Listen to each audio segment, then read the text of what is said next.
Or not. Or not. Good morning, everyone. Welcome. This is Angela Coulter. And Sarah Sieg Evagnoni. Bringing you this week's Ascended World, a stream of, a collective stream of consciousness and energy share. Good morning, Gloria. Yeah, it's funny. It's like we got talking right before, and then it's like I'm setting up, and then it timed out on us. Right. It's like I'll get started. Good morning, Beth. So, yeah, we had a tough time coming to this topic on Friday. It was a long roundabout discussion. Yeah. But well, I'm sure it served its own purpose aside from this. Well, and we're hitting on stuff that's really uncomfortably deep, right? So what's new? Yeah, I know. It's like, oh, now we've hit a new level altogether. Oh, this week's really big. Yeah, because it never is it? Right?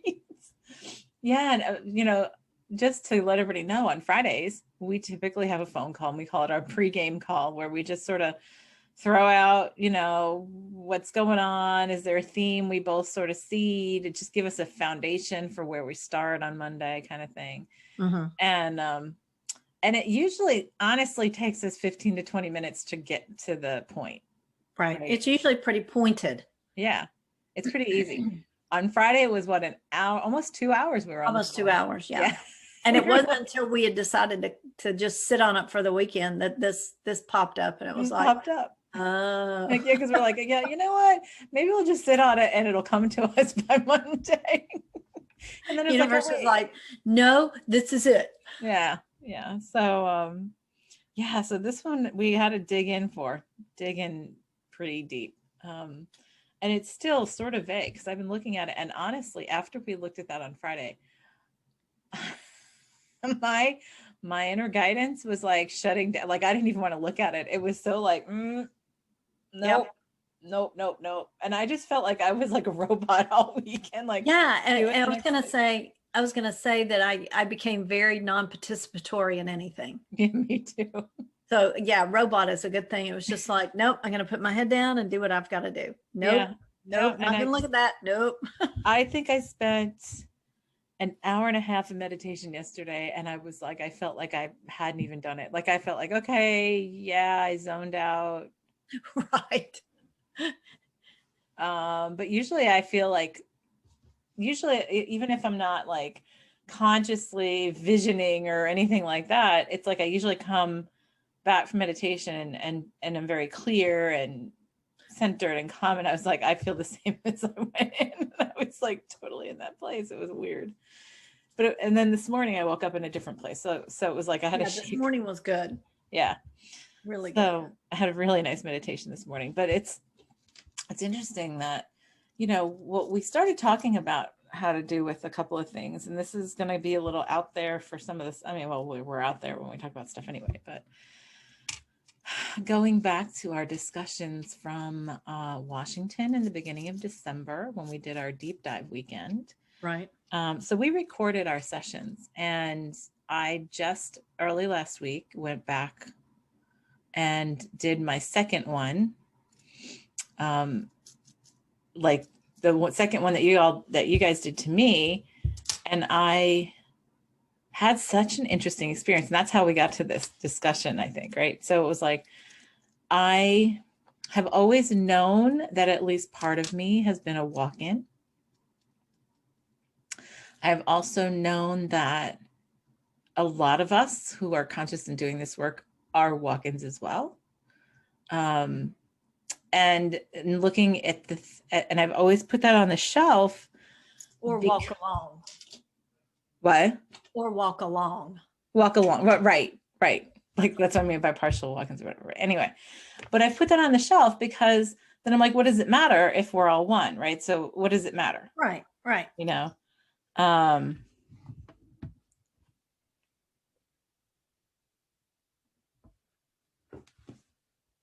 Hold on a second. I'm reading Beth's comment. My sister is probably a borderline personality.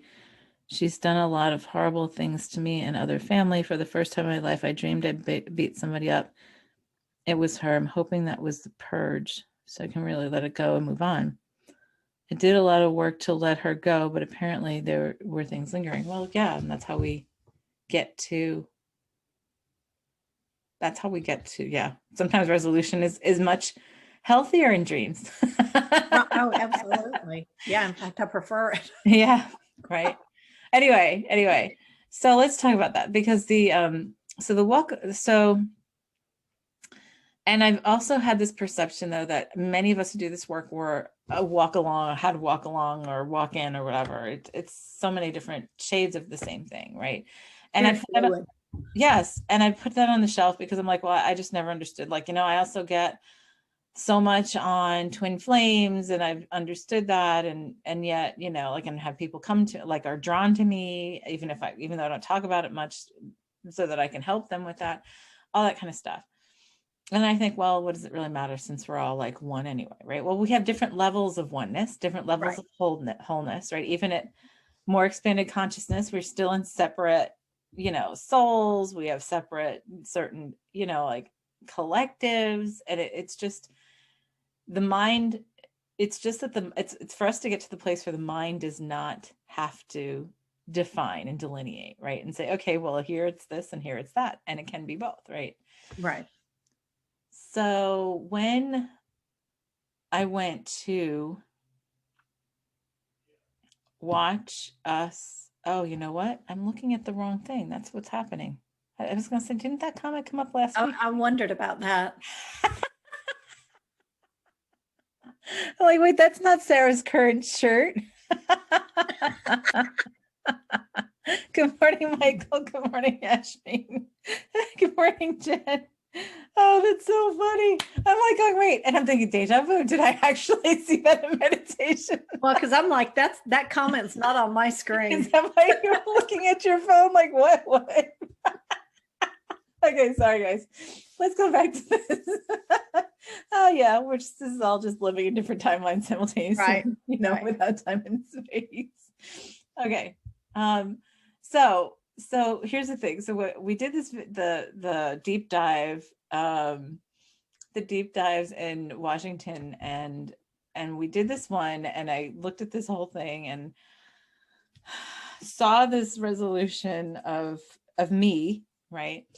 And so I went back I was guided to go back and do the recording of that this week. To listen to it. Right. Good morning, Nicole. So then I sat there and I went through that, and I found the most intriguing thing happened that was unexpected, was that I was going through, because Yasmin and Sarah were guiding me through this. And so I saw the born in me, the earthborn me, and the walk in me. Like, I saw the earthborn me doing it with them in Washington, and then I started doing it as the walk in me simultaneously, and that was so incredibly powerful, because it was like suddenly I could see my whole new hologram in a completely different way, right? And then I had this most challenging time, because then it was like I've had this stuff in it, and over the years I've allowed it to, well, that's part of it, the assimilation of the individuals, I guess, but it's not really individual. Oh, this would be a hard thing to just try to explain all, but because this has been a cumulative thing over years. But when I could suddenly see it from both, it was like I was able to not dissect it, but pull it apart and see both simultaneous perspectives. It made a lot of sense on things that I hadn't seen before, right? Because it's like this deeply embedded part of ourselves that's walked in, but there's no time and space. And it's like these agreements of these facets, right? That we have paired up, and it's not a twin flame thing. It's a completely different experience. It's like a partnership, a project partnership kind of thing, and job sharing, and by time sharing. No, job sharing. Exactly. But the thing is that all of us who have the walk-in, it's like the same. It's the same collective consciousness of right. Like, so talk about connectedness, and then watching how we created the separate born-in identities, right? Mm-hmm. Born identities. That's funny. That is funny. spelled a little different. So yeah. So anyway, so then I had a challenging time like allowing that to assimilate back. I was having a challenging time allowing it back in assimilation all week after that, because it was like, whoa, because I could totally see these different me's in perspective, in different perspectives. So we started talking about that on Friday. This is like a long roundabout way to get to this, but somehow we got onto the discussion of, after we were saying we're just going to let it sit. I can't remember how it came up. All of a sudden the watcher and keeper thing came up. Well, I think the first thing we said is, what you give your attention to, you create. Mm-hmm. And so with everything that's gone on this past week and everything that's in the news and the freneticism of uncertainty and, the virus and this and all these different things, the economy, and it's like, how can you not give your attention to that? Because that perpetuates it. Right. It shores it up and moves it down the road. Right. And we were watching, oh, that's right. We're talking about, because so we've talked about something called endpoint creation for off and on for a long time. And it's really no different than, it's the same kind of thing as seeing it already done. Right. Right. So like in essence, you're getting out of time and space, and you're seeing it already manifested, created, in this completed, enjoying it. Right. And you're not focusing on all the details that got you there. Right. So there's and you're not controlling it. You're not controlling the process. Right. And there's 1,000 different programs of, create your abundance, do all this kind of stuff. It's all the same thing in different packages. Right. Right. So the essential idea and understanding is getting to this place of ultimate of like creating, because what gets us in trouble, quote unquote, is the idea that we have to control how we get there. Right. Because because you attaching importance to your input into that, and that there's a right or wrong. Mm-hmm. And that there's only finite roads to that, paths to your goal. Right. Right. And when we did that hypnosis, deep dive, whatever, I could see the end point. And that was the whole thing. I could see the whole thing done. Right. That was the resolution. That was the getting to it. And then there was this feeling of emptiness afterward of, well, now what do I do? Right. Because I've already been there. The doing's done. Yeah. So I've seen the end point. Yes. And then I've been questioning, a lot of times I've been, doing my creations, doing my creation work and whatever.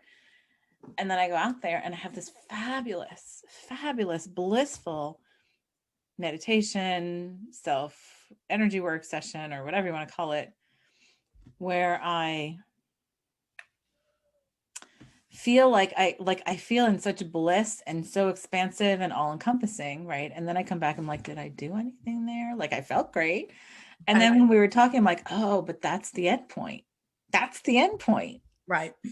So I'm just naturally doing the remembering the end point, because they're already done. Right. Yep. And holding that space to allow the lines to be there, right? To allow the creations to be there. And what we have done, we've gotten so lost. The part of us that's very earthborn, quote unquote, gets very heavy into the density of separation, and we get lost in the idea of needing to control. Right. And that there's a right or wrong way to get there. Yes. Right. And that's a judgment. Right. Well, right. Because it's like, oh, well, and even saying, it's funny, things that I've also been reassessing is saying things like, with ease and comfort and whatever, right? Because that's still giving control to it, right?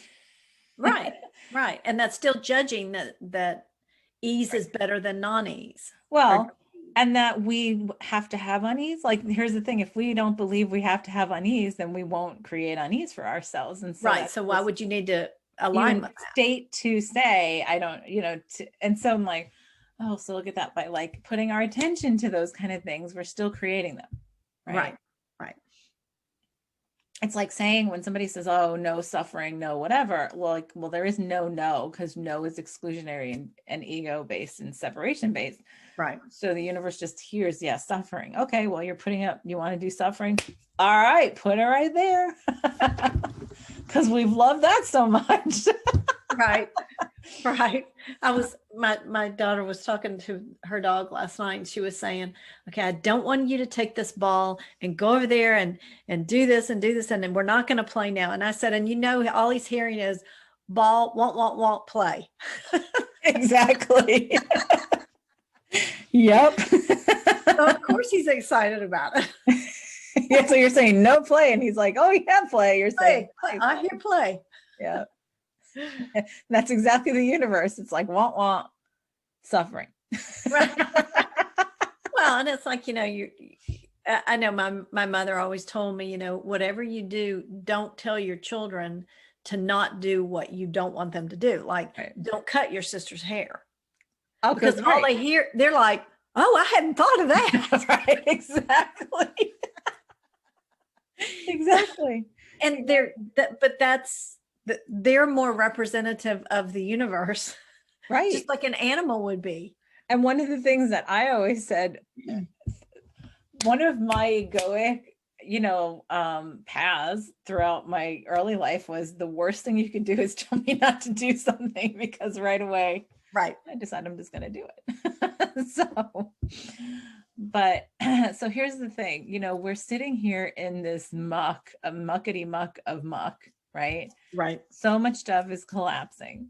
And the key is for us to keep our eyes on the prize. Right. That end point.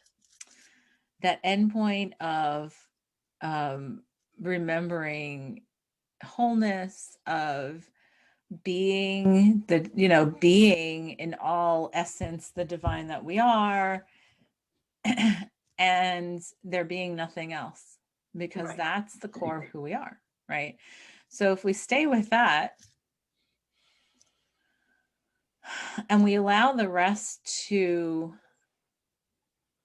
come together, right? It's such a freedom, because that's what we've created. And yes, we have 1,000 levels of ego that will create it in 1,001 different ways, Right.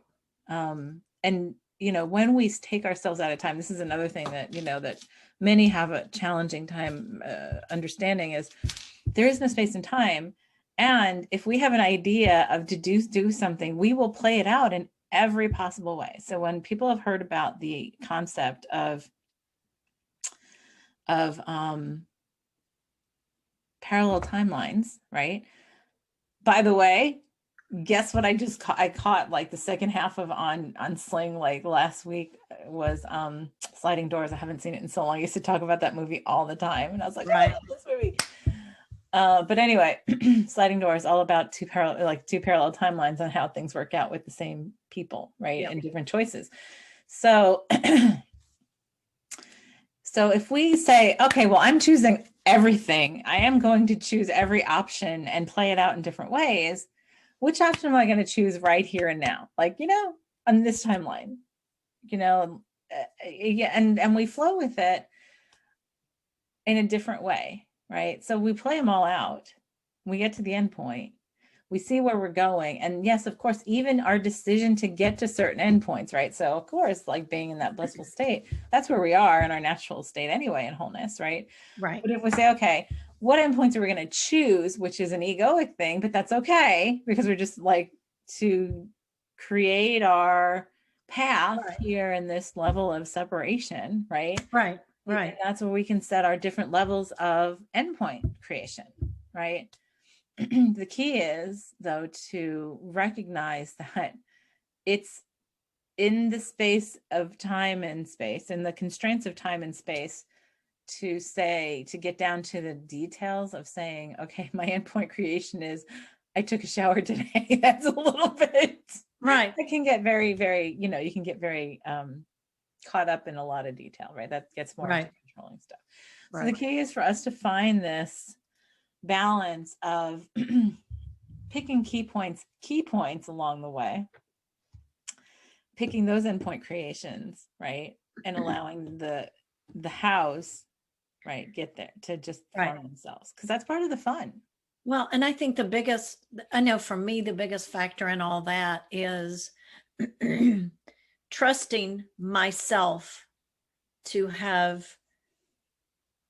focused on that endpoint creation to allow me to let go of the perceived control that I think I have at this level. Right. Because at this level, I know I have it. And to allow that to just flow Right. into that endpoint. Yeah. And so I think that, it all comes back to that, self-worth, self-love, all the selves, and knowing yourself. Right. To be able to step back and say, I trust this process. I Well, trust myself with this process. right. And it's going, and at this point we're pushing ourselves to go from that, trusting that process within our individual, timelines, to B, trusting the process, our collective timeline, right? Right. And that's the big challenge that many have right now, because there's so much that's going on. Last week was so much that got so many out there going, oh, this is horrific, this is terrible, and blah, blah, blah. And it's like, but this is us. Right. This is us. Every facet you're seeing is us. And it is me. Whether my ego agrees with what it sees or not, it's still me. Right. And so if I look at what's the endpoint creation? The endpoint creation is, what if we focused on getting to the next level of this resolution and evolution, right? From a place of unconditional love and acceptance. If we all focused on that, right, and took our eyes off of, honestly, I can't say it, like you and I have said it 3 million times, don't watch the news. People still watch the news. Right. And I always find it funny, like when my mother will say something to me about, like, oh, did you see this? And I've told her like 1 million times, I haven't watched the news in years. The only news I see is what comes across like my social media feed. And then sometimes I just choose to turn that off all day too and stuff. Right. Like the day that everything happened in the US last week, I was guided to be doing guided meditations on Unity to put up on my website. And I was offline most of the afternoon when all this was going on. I had no idea. So, the thing is, so here's the thing, my guidance was do this. Right. Right. And I didn't say, oh, but wait, I got to go check the news. Wait, I got to go see what everybody else is doing. Oh, wait, I got to do this. And that's what we do. I mean, we joke about it, but we do that all the time. Right. Oh, but wait, look at what my neighbors are doing. Look at what my, community is doing, my country and whatever. And it's like, or something as simple as, well, I really want to do this, but I need to look at my to-do list. Right. To see if I can fit that in. Yes. Instead of, how about I just create this endpoint and allow the to-do list to be formed from that endpoint? Absolutely. And it's so much easier. Oh, so much easier. And if we, and yes, so here's the thing, but we also, it's for us to commit to not judging right the intermediary things that happen, to allow it to be created. Right. And what if, just for example, everything that transpired was a gigantic leap forward in what it is we want to create, and here we are horrified by it when we should be, yes, we're getting there, we're moving on. Yep. We're allowing the stuff to come up to the surface, to skim off, because it's just poisoning the water. Right. And without it coming up, we'll just die, right? Die out. Right. So, okay. So yeah, like, and I see that going on with so many in the spiritual community. It's like, oh, well, and there's all these like judgments, and then there's like, and it's like, the key is to get to a place of no judgment. Right. And how many times have we said that? Oh, I don't even know. If I had $1 for every time.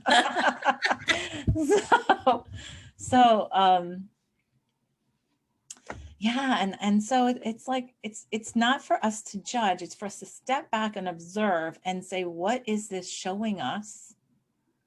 And what is there for me to do? And what is there for me to say?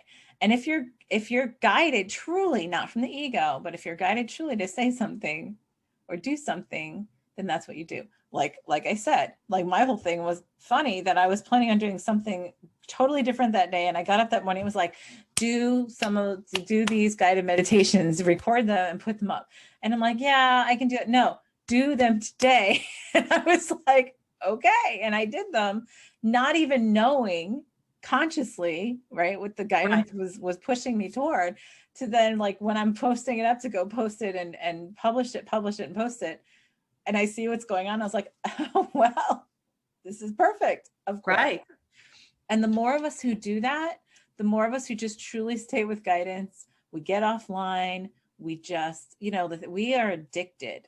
We've gotten addicted to social media and being, connected, 24/7. And the thing is for us to get offline and just quiet everything down and listen to our guidance. Again, this is what it comes back to every time. Right. Over everything. Then that endpoint creation becomes so much easier, by the way. Well, it then becomes a natural process for us instead of something that we have to focus on. Yeah. It's an automatic. Yes. And so how this tied into the whole walk-in thing was because we then came to this place of, we were looking at, so now I've never watched Doctor Who, and you said you've never watched it either, right? But it was funny that, my kids have told me for years, oh, Mom, you would love Doctor Who. It's so down your alley, right? And one day I was down in our basement where my oldest lives with her boyfriend and in their apartment. And I was,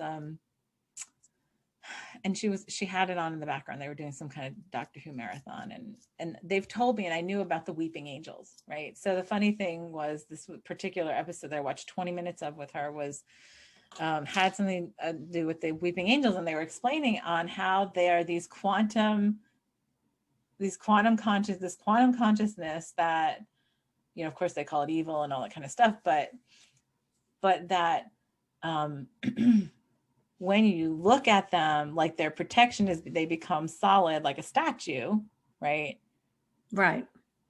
But as soon as you blink, like in between the quantum seconds or whatever, they can move, and then they kill it. I think they throw you into some other time. They throw you back in time or to another place in time or whatever until you die or kind of thing, something like that. But the whole thing, yeah. So basically I was like, oh, and my kids have always been like, how that makes them so, like, that's one of the most terrifying things to them is the idea of those. And I said, oh, but that's totally just quantum physics. Right. And I said, that's exactly. And so, and of course my daughter looks at me, she goes, see, I told you would totally get this. And I was like, well, it's just the basics of quantum physics, which is, what we put our attention to, what we put our energy to is what we create. Right. Or what we create in more solid form. So in this case, it's like they become solid statues, right? And that's their protection. You can do anything to them pretty much. And then, and so it's in between the spaces of our attention that everything gets moved or created or whatever, and it connects up to it. So if you put your attention on what you really want to be solid, and that is essentially your endpoint, right, then it fluidly moves to that. Yes. And so you don't have to see the intermediary steps, which, in this case with the Weeping Angels, it's a terrifying thing because they come towards you to, to take your soul or whatever. But it's really how we create. So we've been talking about, watchers and keepers off and on for a long time too, right? So then the realization came to me is, oh, well, the separation, or not the separation, but these separate, walk-ins, born-ins, parts of us, right? Those are the watchers and keepers, right? And the watchers within us are the ones that watch our reality to keep it constant and dense. Right. That was how we got. They provide the focus and the energy to provide the density of where we are. And then we're like, oh my God, because we were thinking of it as some split in consciousness. We're like, oh no, it's some split within us of right.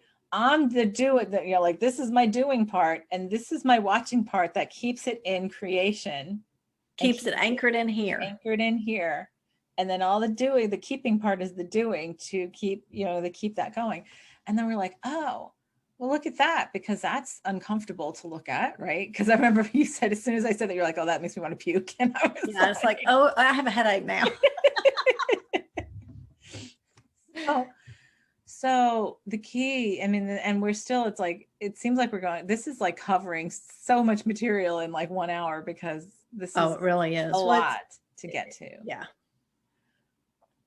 But the thing is, we have mechanisms we've created within our own consciousness, however you want to define it or look at it or whatever. We have mechanisms within our own consciousness that causes us to, it's like like a dolphin has two parts of their brains, like one can go to sleep while the other one stays awake, right? So it's like we have that within our consciousness. Two parts of our consciousness, that one stays creating and holding this reality and anchor by watching it all the time, right? When the other one, like, and it's like, maybe we switch off like a dolphin, but it's just not within our brain, it's in our consciousness, right? Right. Interesting, right? So then it's like, okay, so then all we need to do to change this is to take our attention off of it and allow it to go away. Right. Right, to complete it. Yep. Which that's what makes the ego very uncomfortable. No. We can't take our eyes off of that. Right. Well, and we train to not take our eyes off of it, because as kids, small children, babies, whatever, I mean, that is, there is none of that.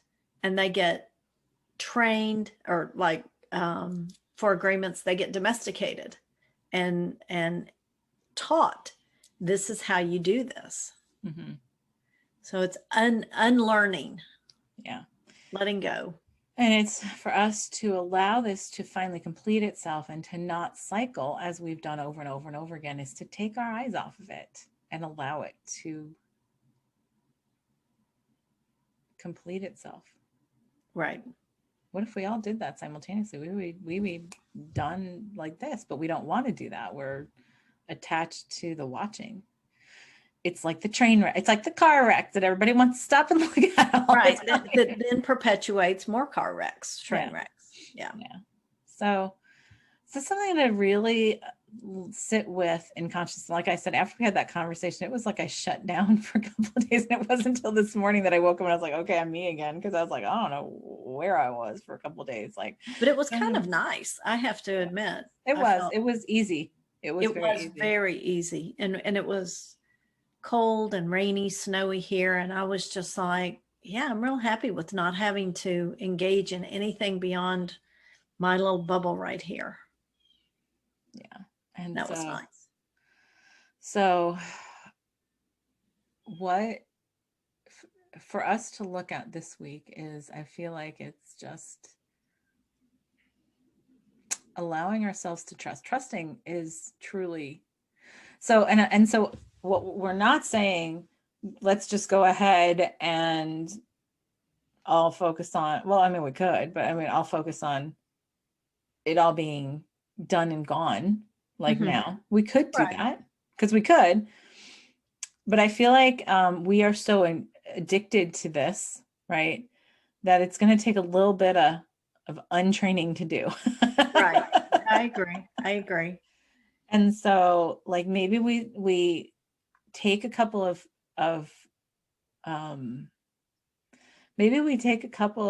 steps, and in the first step it's being aware of our intended creations, right, within ourselves, and aligning all consciousness within ourselves to see the intended creation, and then to let go and not have to watch it to control it, and let it create itself. Right. That, and which is the trust. Yes. Because I think that shifts the quantum fields. I think it does. And I think it establishes a, I don't want to say procedure, but like a method, or it gives a new purpose. I think it changes our pattern. Right. Right. So try that let's try that this week, right? So let's set that with like the remembrance on, I trust my consciousness to create I don't know, how do we say that? I trust my consciousness to create what I look at. And what's really interesting is it already is. Oh, it is, or yes. It already is. So it's just simply a question of acknowledging Well, what's already happening. well, it's like what we talk about in Trinity is really what we're doing is untraining ourselves to limit, right? Right. Which So that's exactly what this is too. So it's like, this occurred to me, I guess, in the middle of the night. It was like, I mean, I have a sick pet that's probably not here for much longer. And I was thinking how we refer to that as, you put them to sleep. Actually, I think what it is that this is asleep. and you let them wake up. And you're just allowing them to wake up to who they really are. Right. And so if we can align with who we already are and stop believing that we're less. Yeah. Or so it's that opposite. It's true. It's true. And that's, of course, the basis of everything we talk about, right? So, right. I mean, again, none of this is new. It's just formulating and looking at it in a way that is another little facet of the ego that tries to trick itself into not allowing, right? Right. So, so yeah, so the first step, I mean, and trust is the biggest thing, right? What's the biggest? It's almost like the opposite of control is trust. Right. And the fact that it's already happening, I think for me at least, it makes trust a little easier because, oh, well, it's already happening anyway. Or it already has happened. It's already complete, right? It's already completely done. So if we allow ourselves, all right, so maybe the creation today is getting out of space and time to allow ourselves to see our endpoint creations and to pick, maybe it's like that I can trust my bigger picture to be created in the way that I enjoy or something like that, right? I can trust the bigger picture to manifest without controlling every detail. But that's a good first step, I think. I think so. I think so. Without the feeling of the need to control the details. It's learning how to get out of your higher self's way. Yeah. Well, and the different levels too, right? So it's like, we'll go here, and then we go here, and then we go here. And then it's like, well, it's changing, and I allow my patterns to change, my patterns of creation to change in that trust. Right. Oh, that feels good. It really does. Yeah. All right. So let's just take that and go and run with it, shall we? Right. Right. All right.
Oh, wow.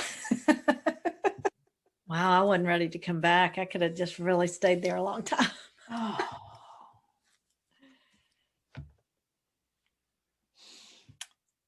Yeah. So what I started seeing was the more we start to train ourselves to do that and to take all attention to the end point and stop watching in between, right?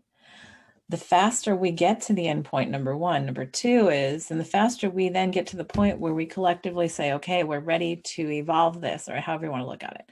We're ready Right. for that next evolution, which we've been building toward. And for us to do that is to take the leap of saying, I'm here and now I'm here and I'm here, and I don't need to have in betweens.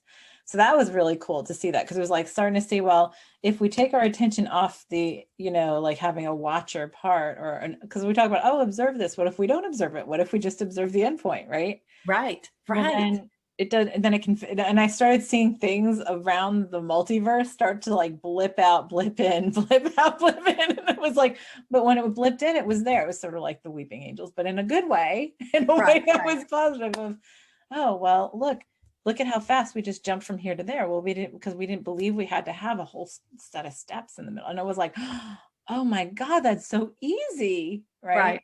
Yeah. And I was I like, saw, oh.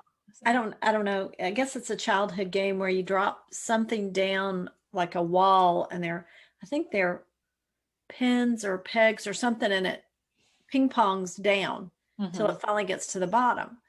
And it was like, that's like I felt like how I was getting from A to B or A to C or whatever with through all these little ping ponging back and forth.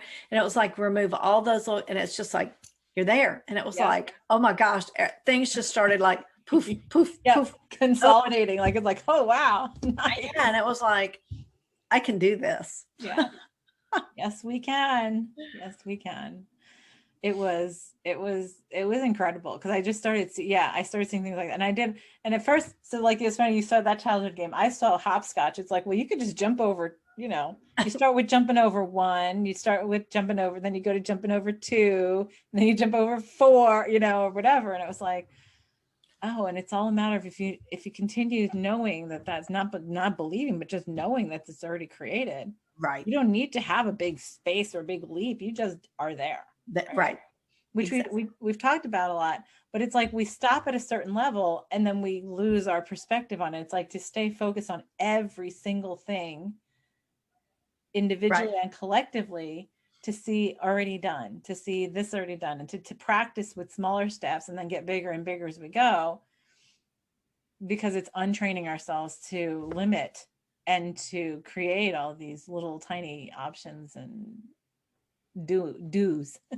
Right. Exactly. Yeah. That was nice. Yes, it was. So that's something to play with this week. So we just play with all that endpoint creation and trust, and see where it takes you. And we'll see where it takes us to next week. I know. I know. All right, everybody. Thank you for joining us. This is Angela Coulter and Sarah C. Avignoni. signing off with this week's Ascended World. See you next time.